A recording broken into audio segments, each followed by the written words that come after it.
करके करता है। इसीलिए दुनिया का सबसे श्रेष्ठ कोई प्राणी है तो वह है मनुष्य। और मनुष्यों में भी आप कितने अच्छे लोग हैं। आपने सोचा कि चलो आर्य समाज नडियाद में जाते हैं, थोड़ी सत्संग कर लेते हैं, तो आप यहाँ पर आए, आप उससे और ज्यादा सौभाग्यशाली हैं। कुछ लोग इसी समय बैठ करके जुए भी खेल रहे होंगे, ताश खेल रहे होंगे, कुछ और बातें कर रहे होंगे, और आप लोग परम सौभाग्यशाली हैं कि आप यहाँ पर आकर के सत्संग सुन रहे हैं। और सत्संग में बहुत सारी बातें सुनने को मिलेंगी आपको। मुझे जो थोड़ा सा टाइम दिया है, समय दिया है, उसी के अंतर्गत मैं आपको थोड़ी सी चर्चा करूंगा। वेदो खिलो धर्म मूलम, वेद सभी धर्मों का आधार है, सभी संप्रदाय के लोग कहते हैं। मैंने चाहे अथवा स्वामी नारायण हो, अथवा जो आजकल के गुरु हैं नंद जी, रघुनंदन जी, अन्य बहुत सारे लोग हैं, वो सभी लोग कहते हैं कि वेद हमारा आधार है, सब लोग कहते हैं। लेकिन वेद का मंत्र कोई प्रस्तुत करता नहीं है। ये अब जा करके आर्य समाज ने जो लगातार वेद का प्रचार प्रसार किया, समाज के अंदर जबरदस्त जो वेद के प्रति लोगों के आकर्षित किया, उसका परिणाम यह है कि आज गुरु लोग भी वेद के प्रति थोड़ा सा झुकाव करने लगे हैं। हमारी स्थिति यह थी कि हमारे धार्मिक, अच्छा जो दूसरे समाज के लोग हैं, हमारा कोई राम का भजन नहीं गाते, कोई कृष्णा का भजन नहीं गाते, उनकी विचार करिए आप। वे लोग, हमारा कोई कहे कि जैसे आपने हैप्पी दिवाली बोला, दिवाली की शुभकामनाएं, तो सामने वाला क्या बोलता है, वो तुम्हारे लिए, वो क्या बोलता है, आपको भी नहीं बोलता, वो कह रहे केवल तुम्हारे लिए, तुम्हारा धर्म है तुम्हारे लिए, वो ऐसा बोलता है। और हम हिंदू लोगों को पता ही नहीं चलता है हम क्या बोल रहा है, क्या कर रहा है। कम से कम ये स्थिति पहले हमारे गुरु लोग हमारे भजन के अंदर हमारे बड़े बड़े पंडाल लेकर के दूसरे धर्मों के गीत गाया करते थे, लेकिन उन्होंने भी थोड़ी सी अब लोगों का ने इतना जबरदस्त विरोध किया, उसका परिणाम ये हुआ कि दूसरे, अरे भैया हमारे यहाँ अच्छे अच्छे भजन हैं, भगवान राम के हैं, कृष्ण के हैं, जो आदर्श हैं। और हमारे कृष्ण भगवान के केवल लीला ही की क्या, समाज में काम नहीं किया, सामाजिक काम कितने किए आप देखिए तो सही। जीवन भर संघर्ष किया, भगवान राम ने जीवन भर संघर्ष किया, भगवान कृष्ण ने कभी आराम नहीं किया। समाज के लिए, देश के लिए किस प्रकार से मैं समाज को जोड़ूं, इस विषय में उन्होंने संघर्ष किया। उन विषयों को तो दूर करते हैं और राधा और कृष्ण को ला करके चल रहा है। और इतना ही नहीं, अभी अभी एक चर्चा हुई है, एक कथावाचक है, नाम नहीं बोलूंगा, आपने भी सुना होगा। कथावाचक इधर बैठे थे, उनके गुरु अथवा पंडित लोग पास में बैठे थे। उन्होंने कहा बार बार राधा राधा क्यों बोलते हो, तुम्हें संस्कृत पढ़े हो या नहीं। कहने के राधा नहीं है, ये आधा शब्द है, संस्कृत में संधि होती है, जब संधि के बाद में अ आता है तो विसर्ग को र हो जाता है, राधा नहीं है, आधा शब्द है, तुम संस्कृत के क्यों गलत उल्टी करना पा रहे। अरे नहीं नहीं नहीं ऐसा है। अब थोड़े से लोगों को संस्कार बनते आ रहे हैं, हमें बहुत संघर्ष करना है, हमें सामान्य संघर्ष नहीं करना, बहुत ज्यादा। श्रृण्वन्तु विश्वे अमृतस्य पुत्रा, हे दुनिया के लोगों सुनो, वेद का मंत्र है। तुम किसके संतानें हो, तुम अमृत के संतान हो। हम अमृत के संतान हैं क्योंकि हम सोच सकते हैं, विचार कर सकते हैं, हम किसके लिए क्या लाभ है, किसके लिए क्या नुकसान है, इसके विषय में चर्चा कर सकते हैं और हम अपने लिए हित की बातें सोच सकते हैं। लेकिन हमारे यहाँ पर केवल अपने हित की बातें नहीं है, हम अपने साथ में दूसरों का हित भी सोचते हैं। इसीलिए आर्य समाज के नवा नियम क्या है, केवल अपने ही उन्नति में संतुष्ट न रहना चाहिए, सबकी उन्नति में अपनी उन्नति समझनी चाहिए। मेरी माताओं, बहनों, सज्जनों, आप ये समझ लीजिए, आप ये सोचिए कि आपके पास में पैसे हैं, धन है, तो क्या सारी सुख मिल जाएंगी क्या? नहीं। मैं एक बार अहमदाबाद में आर्य समाज में रहता हूँ, तो एक आदमी ने घर लिया, कहने लगे पंडित जी बहुत सस्ते में घर मिला, शेला, आपने सुना होगा शेला, वहां पर 15 साल पहले घर लिया। वो इतना खुश हुआ कि मुझे कहने लगा पंडित जी को वास्तु का हवन करने जाना है। मैंने कहा ठीक है, मैं बैठ गया गाड़ी में। अब 15 साल पहले वो शेला गांव थोड़ा काफी दूर है, तो जंगल के रास्ते लेके गया। तो अब मुझे लगा कि मुझे तुरंत डाउट होगा कि यह आदमी 20 दिन के अंदर अंदर पछताएगा, लिया जरूर है, 20 दिन के अंदर पछताएगा। घर लेना कोई वो नहीं है, घर मिल जाता है, लेकिन उसके आगे की जो परेशानी होती है वो आदमी को पता नहीं होता। उसको घर तो लिया सस्ते में 20 लाख में, मुझे दक्षिणा भी अच्छी दी, कोई बात नहीं। अच्छा, जब उसको अब परिवार तो वहां लेके गया, नमक लेना है, जाओ 20 किलोमीटर भोपाल जाना पड़ता है, 13 किलोमीटर दूर है शेला से, भाग के जाता है, माचिस खत्म हो गई फिर भाग के जाता है। 20 दिन का 17 दिन में ही वो घर छोड़ छाड़ करके फिर शहर में आ गया। तो ये हमारे भ्रम है कि धन ही सब कुछ सुख देता है, नहीं। कभी कभी सामाजिक सुख भी बहुत आनंद देता है। कभी देखा है आपने, हम घर में समाज में रहते हैं, हमारे यहाँ एक गोल टोपी वाला आकर के सब्जी बेच के चला जाता है ना, लेकिन उसको समाज का आप कुछ नहीं कर सकते। उसको पता है कि मेरे साथ में कोई भी अन्याय करेगा ना तो मेरे समाज पीछे पूरी दुनिया 54 देश खड़े हैं, और आपको यदि कुछ होता है ना, आपका अपना ही पड़ोसी भी नहीं देखता। ये बड़ा दुर्भाग्य है, ये नहीं होना चाहिए। हम सबको थोड़े से सोचने की जरूरत है। यही तो शास्त्र कहता है, संगच्छध्वम संवदध्वम सम्मो मनांसी जानताम। धन वो सुख नहीं देता जो सामाजिक सुख, जो समूह में रहने वाला सुख देता है। आप समाज में एक ही जगह के लोग हैं, एक ही परिवार के लोग हैं, आपको कितना, आप जहां पर ग्रुप रहते हैं, कोई खाना बनाते हैं, पड़ोसी के भाई तू भी आ जा, साथ में खा लेते हैं, बोलते हो ना। लेकिन यदि पड़ोसी दूसरे संप्रदाय का हो तो आप नहीं कह सकते, वो आपकी इतना हालत जीना हराम कर देगा, आप कल्पना नहीं कर सकते। जो जीराथू कहते हैं ना, जीराथू वहां का, म्यांमार का, उसने यही काम किया। वो कहता है कि आप बूढ़े लोगों के साथ, पागल कुत्ते के साथ में वो आपको काटेगा नहीं तो आराम से बैठने भी नहीं देगा। वो क्या करेगा, भौंकता रहेगा, आपको सोने ही नहीं देगा, परेशान करेगा। क्योंकि जहां शिक्षा नहीं होती वहां, कल ही मैं स्वामी दयानंद जी की संस्कार विधि में पढ़ रहा था, यदि सुख पाना है तो 2 चीज बहुत जरूरी है। पहली शिक्षा, दूसरे नंबर औषधि भी। पहली नंबर है शिक्षा। आपके पास में अच्छी शिक्षा मिली है तो आप सुखी हो सकते हैं। लेकिन शिक्षा का मतलब क्या है, भौतिक शिक्षा ही नहीं। भौतिक शिक्षा तो सब पा रहे हैं, लेकिन उस शिक्षा से क्या फायदा हो रहा है? कुछ फायदा हो रहा है, लेकिन सब कुछ फायदा नहीं उठा पा रहे। लोग टेंशन में हैं। और विवाह, जैसे कोई सर्विस करता है, सर्विस करने के बाद में सर्विस कर रहा है, सर्विस लग गई, और विवाह हो रहा है। हम ये भी देख रहे हैं, विवाह होने के बाद में आज सबसे ज्यादा पुरुष वर्ग आत्महत्याएं कर रहे हैं। क्यों कर रहे हैं? शिक्षा भी उसके पास में, धन भी है। देखा ना आपने, हमारे नहीं, बड़े बड़े जो लोग जो पिक्चर में आते हैं वे लोग भी आत्महत्या कर रहे हैं। इसीलिए केवल शिक्षा ही सब कुछ नहीं है, सामाजिक सुरक्षा भी बहुत जरूरी है। समाज हमारे लिए बहुत आवश्यक है। इसीलिए कहता है संगच्छध्वम संवदध्वम। अरे मनुष्य, तुम्हें सुख में आराम के साथ में जीना है तो सबसे पहली बात है समूह में जीना सीखो। इसीलिए ऋषि दयानंद ने जो 10 नियम बनाए हैं उसमें 10वां नियम है, सामाजिक सर्वहितकारी नियम पालन करने में परतंत्र रहना चाहिए। सामाजिक व्यवहार, जो भी समाज में नियम बनाया गया हो उस नियम में हम सबको परतंत्र रहना चाहिए। और स्वहितकारी नियम में, जो मेरे लिए हितकारी नियम है वो मैं स्वतंत्र हूँ। मैं घर में क्या खाऊं, कैसे करूं, ये मेरा स्वतंत्र है। लेकिन समाज की बारी आती है तो मुझे समूह में रहना होता है। और हम सबको सबसे पहली शिक्षा, वर्तमान में कोई चीज चाहिए तो समूह में रहने की शिक्षा बहुत जरूरत है। हमारी माता बहनों को भी समाज में रहने की शिक्षा अथवा परिवार के साथ में रहने की शिक्षा बहुत जरूरी है। आप सोचेंगे पंडित जी ऐसा क्यों कहा?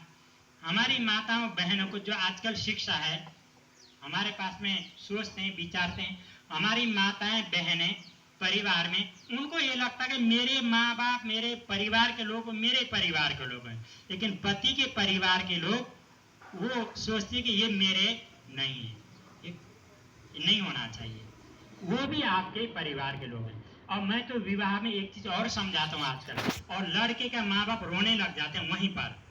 जब विवाह पूरा हो जाता है तो मैं एक शब्द बोलता हूँ, बस ये शब्द जैसे बोलता हूँ ना वाक्य, तुरंत रोने लग जाते हैं। मैं कहता हूँ बेटी, ये वरराजा है ना, आपके हाथ में माँ बाप ने सौंप दिया है। जिस प्रकार से आप माँ बाप को छोड़ रही हो, ऐसे ये माँ बाप ने पाला पोसा बड़ा किया, पैर पर खड़ा किया, आज से आपके हाथ में सौंप दिया है। माँ बाप को किसी चीज की जरूरत नहीं है, केवल एक ही चीज की जरूरत है, केवल आप दोनों हमेशा खुश रहो, प्रसन्न रहो। कौन चाहता है, ऐसा नहीं करता किसी के माँ बाप कि केवल हमारे ध्यान दो। माँ बाप चाहते हैं तुम एक दूसरे के ध्यान दो, लेकिन थोड़ा बहुत हमें भी ध्यान दो, हमारा भी ख्याल रखो। हमने तुम्हें पाला है, पोसा है, बड़ा किया है, पैर पर खड़ा किया है, अपने खून पसीना एक करके तुम्हें पैर पर खड़ा किया है, हमें कोई कमी नहीं रहने दी। आज तुम पैर पर खड़े हो गए हो, लेकिन बेटा तुम दोनों रहो, कहीं जाओ, तुम्हें घूमो फिरो, खाओ पियो, कुछ भी करो, लेकिन कभी कभी हमें माँ कैसे हो इतना तो पूछ लिया करो, पापा आप कैसे हो इतना पूछ लिया करो। दर्द हमारे अंदर है, वो भोगना हमें है। अब यही शास्त्र कहता है, श्रेणवंतु विश्व, हे दुनिया के लोग तुम अमृत के पुत्र हो, लेकिन अमृत की तरह सोचो। जो बहू बेटी परिवार में केवल अपना ही नहीं सबको समेट करके चलती है, पति पत्नी में एक दूसरे के प्रति समर्पित तो होना चाहिए, लेकिन परिवार के प्रति भी समर्पित होना चाहिए। गृहस्थ तभी आगे बढ़ता है। आजकल ये बहुत नकारात्मक असर जा रहा है, जहां भी देखो दोष, अब सही है गलत है वो अलग बात है, इस समय 80% दोष माता बहनों के ऊपर आ रहा है।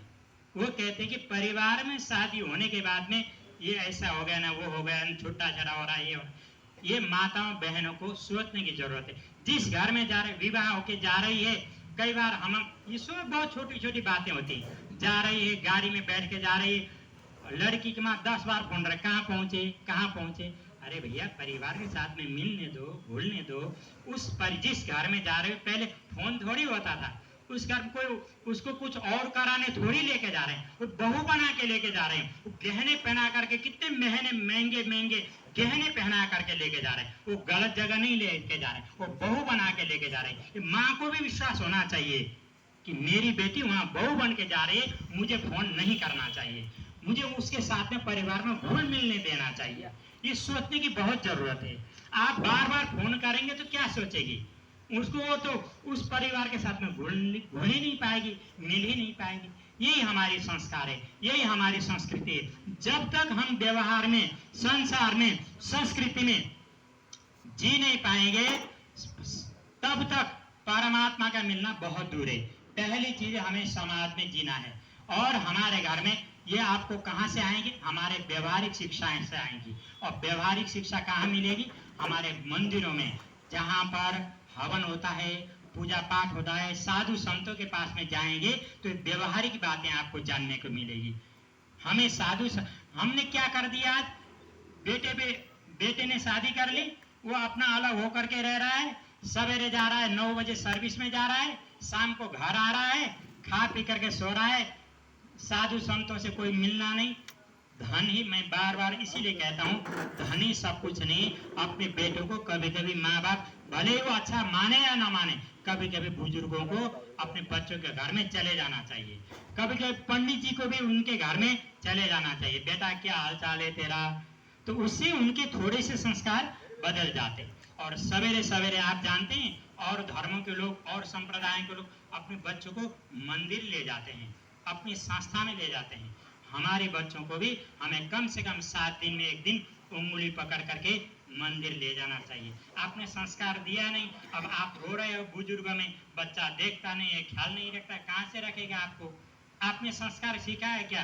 केवल भौतिक शिक्षा जरूर दी, भौतिक शिक्षा आपको जीवन की उन्नति के लिए आवश्यक है, लेकिन साथ में व्यवहारिक शिक्षा देना, नैतिक शिक्षा देना, बड़ों का आदर करने सिखाना, ये भी बहुत जरूरी है। भौतिक शिक्षा के साथ में व्यवहारिक शिक्षा देंगे तो आपके बुढ़ापे में, अभी हमारे यहाँ सतपुरोहित प्रशिक्षण शिविर है, आप जो संस्कार देते हैं ना, कई लोगों के बच्चे 4 बेटे हैं, चारों के चारों बड़े पोस्ट पे हैं, ऐसे ही होते हैं क्या? नहीं, संस्कार दिया जा रहा है, संस्कार के आधार पर होते हैं। आप जैसे संस्कार दोगे वैसे ही आपके बच्चों पर प्रभाव पड़ेगा। इसलिए जरूरत यह है कि मेरे माताओं बहनों सज्जनों, आजकल के समय में भले ही भौतिक शिक्षा आप कुछ भी दीजिए, लेकिन कभी कभी पंडित जी को बुला करके हवन भी कराया कीजिए। वो 2 बातें आपको पंडित जी 2 बातें बताएंगे। महीने में 2 बार या साल में 2 बार 3 बार हवन में ले जाइए, बच्चों से हवन बैठाइए, कोई प्रसंग बनाइए, हवन कीजिए, उससे बच्चों को संस्कार मिलेंगे। और वेद का ज्ञान कहता है मित्रस्य चक्षुषा सर्वाणि भूतानि। आप परिवार को सबको समानता की दृष्टि से देखता है, सबको एक भाव से देखता है, लेकिन देखेगा कब? जब आप समाज में ले जाएंगे, उसके बच्चों से परिचय कराएंगे। इसीलिए दूसरी शिक्षा है कि अपने बच्चों को सबके साथ में मिलाइए, मंदिर में जाइए, मंदिर में ले जा करके वहां पर लोगों से मिलाइए, और बच्चे आपस में खेलेंगे, जुड़ेंगे, समूह में जुड़ेंगे, उससे संस्कार बनता चला जाएगा। तीसरी बात यह है कि हम अपने धर्म के प्रति थोड़े से जागरूक हों। हमें हमारा धर्म दुनिया का श्रेष्ठ धर्म क्यों हिंदू धर्म अच्छा कहा गया? क्योंकि दुनिया का एक ही ऐसा वही धर्म है, केवल वो अपने लिए नहीं सोचता है, वो अपने साथ में अपने परिवार को सोचता है, अपने परिवार के साथ में अपने समाज को सोचता है, और अपनी फैमिली के साथ में सबको लेकर के चलता है। और केवल हमारे परिवार ही नहीं, भौतिक पदार्थों को भी लेकर के सोचता है। और हमारे यहाँ दीपावली मनाते हैं, कितना बड़ा फेस्टिवल होता है, कितना बड़ा त्योहार होता है, लेकिन किसी प्राणी की हत्या होती है क्या? नहीं। दिवाली मनाते हैं, खुशियां लाखों करोड़ों 20-20 करोड़ रुपए खर्च होते हैं, लेकिन किसी एक प्राणी की हत्या नहीं होती है। दशहरा मनाया जाता है, कितना सुंदर, 9 दिन तक नव जागरण होता है, कितना बढ़िया ढंग से करते हैं, लेकिन किसी प्राणी की हत्या होती है क्या? गुजरात में नहीं होती है, मैं जहाँ का रहता हूँ मेरे यहाँ होती है। अब वो हम भी कोशिश करें उसको छुड़ाएं। मैं दार्जिलिंग का रहने वाला हूँ, तो हमारे यहाँ सातम के दिन फूलपाती बोलते हैं। तो आपने कामाख्या मंदिर सुना होगा, गुवाहाटी में कामाख्या मंदिर, वहाँ बलि चढ़ाया जाता है, लेकिन पहले की अपेक्षा काफी कम हो गया है। अंधविश्वास भी उसी प्रकार से बढ़ रहे हैं, फिर भी धीरे धीरे लोगों को पता चल रहा है, धीरे धीरे कम कर रहे हैं। हमारे वैदिक परंपरा में हम तो अहिंसा में भरोसा करते हैं, लेकिन अहिंसा तब तक है जब तक आप सुरक्षित हैं। सठे साठ्यम समाचरित। जब आपके सामने कोई गलत व्यक्ति, गलत आदमी आपके सामने कुछ कर रहा है, तो उसका प्रतिकार करना, ये भी हमारा धर्म का सिद्धांत है। हमारे धर्म में कहा गया है, हे मनुष्य, हे आर्यों, तुम्हें संगठित देना है, मिल करके रहना है, बच्चों को संस्कार देना है, अपने धर्म के प्रति कट्टर रहना है और अहिंसा बन करके रहना है। लेकिन कोई तुम्हारे सामने कोई हमला कर रहा है तो उसका प्रतिकार भी करना है। प्रतिकार नहीं करेंगे तो सिकुड़ते सिकुड़ते सिकुड़ते हम अफगानिस्तान से सिकुड़ रहे हैं। हमारे दिमाग में आज भी ये भूत सवार है, कुछ नहीं होगा हिंदुस्तान का। अरे भैया, कहाँ गांधार था, वो खत्म हो गया। एक सिख था, चला गया वो भी। अब गुरु ग्रंथ साहिब अभी मोदी जी ने यहाँ लेके आए, सुना है ना आपने। और एक शेर सिंह, महाराणा प्रताप की अस्थि वहां पर दबाई हुई थी, और शेर सिंह जिसने फूलन देवी को मारा, आजीवन कारावास था। ये जानते हैं या नहीं आप लोग? उस शेर सिंह को आजीवन कारावास था, लेकिन तिहाड़ जेल में बंद था। वो रातों रात कैसे कैसे करके वहां से निकला और अफगानिस्तान पहुंचा। अब अफगानिस्तान जा करके जहां पर कब्र था, वहां से कब्र से उस कब्र को उठा करके, वो जो मिट्टी बची हुई थी, हड्डियां जो भी थी थोड़ी सी थी, वो सारा का सारा रात को खोद करके ले करके यहाँ आया, और शेर सिंह को यहाँ ढूंढते रहे भारत सरकार की पुलिस, और बाद में वो अस्थियां दे करके फिर स्वयं जेल में चला गया। ऐसे भी आज हमारे यहाँ काम करने वाले अपने धर्म के प्रति समर्पित हैं। जीवन एक दिन मरना है, चाहे डर के मरो या कुछ साहस करके मरो, आपको मरना, हम सबको मरना जरूरी है। इसीलिए जरूरत यह है कि हम कुछ समाज के लिए दे के कुछ करें। हमारा जीवन तो जाना है, लेकिन कुछ समाज को दे के जाएं। आप बुजुर्ग लोग हैं, आप ऐसा मत समझो कि हम तो खत्म हो गए, नहीं, आप अमृत लोग हैं। आपने जीवन में ज्ञान से बड़े हैं, आप अनुभव से बड़े हैं, हर प्रकार से आप बड़े हैं। आपके बच्चे नहीं सुनते, कोई बात नहीं, औरों को तो सुना सकते हो, दूसरे सुनने वाले हजारों बच्चे हैं। आपको ऐसा नहीं समझना है। आप घर में बैठिए, कहीं बाहर निकलिए, कोई बच्चा मिलता है, उसको कुछ ना कुछ संस्कार दीजिए, कोई ना कोई अच्छी बातें बताइए, देश के बारे में बताइए, समाज के बारे में बताइए, कुछ ना कुछ तो बताएं। आप बताएंगे तो बच्चों को संस्कार मिलेगा। जितना हम बोलेंगे उतना नहीं प्रभाव पड़ेगा जितना आप बुजुर्ग लोग कहेंगे, क्योंकि आप मजे हुए लोग हैं। आप मजे हुए लोग हैं। मैं कहीं भी जाता हूँ, सीनियर सिटीजन के कार्यक्रम होता है तो मैं उनको अमृत लोग बोलता हूँ, क्योंकि आपने जीवन में सब कुछ पा करके, सब कुछ अनुभव करके आपके पास में वो जीवन का निचोड़ है। और निचोड़ आप जानते हैं ना, कई बार बहुत बड़ा विद्वान समाधान नहीं कर पाता, जो छोटा सा आदमी समाधान कर पाता है। इसीलिए हम सबका कर्तव्य है कि हम अपने धर्म के प्रति सजग रहें, समर्पित रहें। अपने धर्म, हमारा धर्म है वैदिक धर्म, वेद धर्म। आप किसी की पूजा करें, सब घर में माँ बाप हैं, एक गिलास पानी दें, उनको आदर सत्कार करें और पूछें माँ आप कैसी हो। सवेरे आप सर्विस में जा रहे हो, माँ मैं जा रहा हूँ, पापा मैं जा रहा हूँ। शाम को आप पापा कैसे हो, माँ आप कैसी हैं, इतना पूछोगे ना, उनके शारीरिक तकलीफें अपने आप दूर हो जाएंगी। पहले नंबर पर। दूसरे नंबर, गायत्री मंत्र का पाठ करते रहिए। गायत्री मंत्र का पाठ करने से आपके मन में हिम्मत आएगी, आपके मन में डर धीरे धीरे निकल जाएगा। वो कैसे निकलेगा बहुत लंबा विषय है, मैं थोड़ी सी देर में आपको नहीं बता सकता। तीसरे नंबर पर, साधु संतों का ख्याल रखिए।